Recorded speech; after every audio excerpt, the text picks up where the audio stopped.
me quiero conectar a esta hora con Ariel Ávila. Él es senador por el partido Alianza Verde, está desde la ciudad de Bogotá, y yo quiero primero darle la bienvenida y los buenos días a senador Ávila. ¿Cómo está? A usted, muy amable por su invitación, muy buenos días, y a toda la gente que nos ve y nos escucha en Cartagena, muy amable. Bien, este tema parece absolutamente distante, diría la gente aquí en Cartagena. Pasa en otros departamentos, pasa en Bogotá, pero la paz, por supuesto, es un tema que atañe a todos y que tiene impactos a nivel nacional. Por eso es absolutamente importante que lo conversemos. Según sus análisis, usted es una persona muy acuciosa con estos temas de paz y todo este conflicto armado interno que vive el país. ¿Está en riesgo la iniciativa del gobierno nacional de esta conversación de paz con todos los actores armados, en el entendido de que el ELN ha hecho caso omiso a ese llamado al cese al fuego y a la hostilidad, sobre todo a la fuerza pública, que ha intentado también, o que también paralizó sus acciones en contra de ellos? Mire, otra vez con los buenos días. La población colombiana en todo el país es una población que se acostumbró a la paz después de la firma del acuerdo de 2016. Primero en Cartagena, después en el Teatro Colón en Bogotá. Puede ser que lo vea distante, como en el caso de Cartagena, pero a nadie le gusta que hubiesen asesinado de esa forma a 9 soldados. Entonces la sociedad colombiana se acostumbró a la paz y no se entiende cómo se negocia en medio del conflicto armado. Entonces, acciones como estas del ELN lo que hacen es deslegitimar la posibilidad de un acuerdo de paz. Claro, no están violando nada, porque como todavía no hay un cese bilateral al fuego, pues no violan nada, en términos estrictamente legales o acordados. Pero la legitimidad se acaba. Y esto pues se suma a una serie de controversias con el fiscal general, con la procuradora, el deterioro de la seguridad, como en el caso de Barranquilla, lo que pasó con el diario El Heraldo, y se suma a un ambiente muy complicado de la paz. Entonces, hay una crisis. Yo no creo que esté en riesgo, pero si no hay una medida urgente del ELN, que sea un cese unilateral, que nos lleve a un cese bilateral, pues esto va a estar muy complicado de mantenerlo políticamente.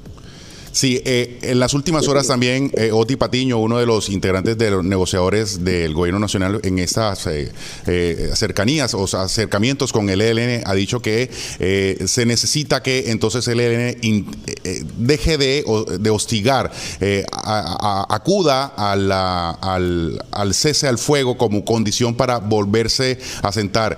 El ELN tiene una estructura, y usted la conoce muy bien, una estructura compleja, no es como las FARC, es una guerrilla casi que federalizada. ¿Es posible que eso se dé teniendo en cuenta esa estructura disímil que tiene esta guerrilla? Mire, yo creo que si bien es una forma diferente de operar, eso lo que hace es que las decisiones son un poco más lentas y complejas. No es que las hagan imposible, pero sí son más lentas. Por eso una decisión de cese bilateral al fuego va a tardar por lo menos 5 o 6 semanas todavía, partiendo desde el día de hoy. 2 que vienen en La Habana, y luego 2 de consulta, y otra vez 2 de negociación, por lo menos 6 semanas. Entonces la única solución en este caso es que unilateralmente el ELN decida bajar las acciones, y luego ahí sí llegar al cese bilateral. Pero si esperamos al cese bilateral, esto se va a demorar por lo menos 1 mes y medio, incluso hasta 2 meses más. Entendido entonces cómo queda, digamos, la palabra del gobierno y sobre todo la de un presidente que llega con estas banderas de hacer la paz con el resto de los actores armados en el país. Yo creo que el presidente anoche lo dijo, que hay que hacer unos reajustes grandes, porque tenemos 3 cosas. Una situación muy complicada del paquete de reformas, más allá si nos gustan o no nos gustan, lo que creemos de ella. Lo cierto es que lo que pasó con la reforma de la salud anoche, la cosa en el Congreso se pone muy difícil. Un ambiente sobre el tema de paz total complejo y unas elecciones locales muy complejas el 29 de octubre. Todo eso es un gran cóctel que el gobierno va a tener que solucionar dando prioridad. Y esa prioridad, lo que le entendía al presidente, es que va a ser en el marco de la paz, es decir, la consolidación de un modelo de seguridad y desmonte de organizaciones criminales y grupos armados ilegales, que incluye la paz con el ELN, y a partir de ahí será la priorización. Vamos a ver en todo caso qué pasa después de la Semana Santa. Y digamos, y ese pulso, bien lo acabas de mencionar, ese pulso con el Congreso no la va a tener fácil, por supuesto, el gobierno, más allá de las reformas que también están sufriendo su tránsito ahí en el Congreso, pero en el caso específico de ese acercamiento, no solo con el ELN, sino también con otras bandas criminales basadas en el narcotráfico. Sí, en este momento hay ya una ley aprobada, que es la famosa Ley de Orden Público, que es la del Marco General de la Paz Total. Y se va a comenzar a discutir la ley de sujeción y desmantelamiento de organizaciones criminales, conocida como la ley de sometimiento. Si esa ley se aprueba, estaría el paquete completo de la zanahoria. Y lo que se le ha pedido al Ministerio de Defensa, que hubo un debate de control político hace 2 o 3 días, es el garrote. Es decir, que no hay una política todavía de seguridad consolidada, porque la única forma de someter a la justicia a organizaciones criminales es apretándolos duro en materia de seguridad. ¿Eso qué significa? Que se tiene que dar la zanahoria, consolidar con la ley de sometimiento, pero tiene que haber un garrote que los obligue a esta gente a negociar.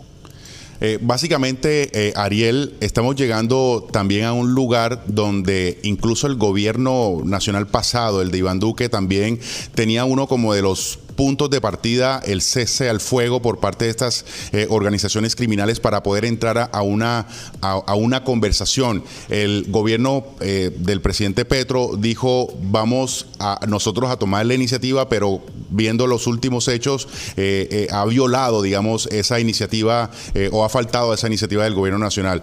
Esa es la vía, digamos, no se puede hacer una negociación sin tener esos hechos de paz contundentes por parte de esas fuerzas guerrilleras. Con el caso del ELN, con el caso de las disidencias, la única forma es arrancar con un cese. Vuelvo y le repito, eso de negociar en medio del conflicto, eso no lo entiende nadie. Eso, para expertos como uno puede entender eso y hacer comparaciones en Somalia y en Sierra Leona y todo lo que quiera, pero la sociedad, el 99% de esa sociedad no entiende eso. Entonces la única forma es avanzar en un cese al fuego bilateral.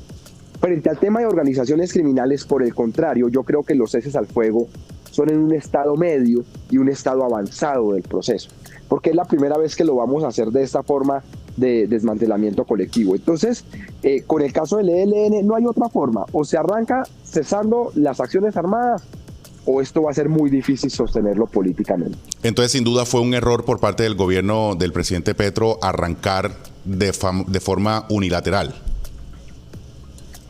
Yo creo que el método utilizado fue un método muy complicado, porque lo que se hace generalmente es que se negocia los protocolos y se anuncia. Sí. En este caso se anunció sin tener protocolos ni mecanismos de verificación. Claro, para acelerar el proceso, pero eso sale muy mal como pues salió ahorita. Sí, eso pone uno a cuestionarse quiénes son los verdaderos interlocutores del gobierno, por tanto lo que pasó también esos días con la reforma de salud, que estaban hablando de que tenían el 99% concertado y ayer se les cae la reforma de la salud y hoy uno dice, ¿con quién es que realmente está hablando el gobierno? En el caso de la reforma, yo creo que la lógica de hablar con partidos políticos, jefes de partidos, le ha salido muy costoso al gobierno. O comienzan a hablar con los congresistas directamente, o en esa lógica va a ser imposible avanzar, porque son lógicas diferentes lo que están operando en estos partidos.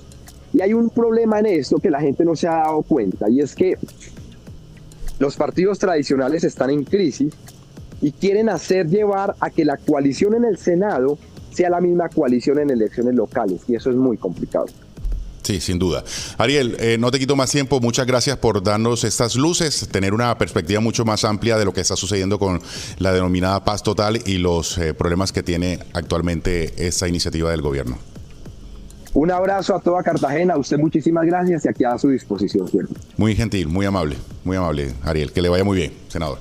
7 de la mañana, 31 minutos. Vamos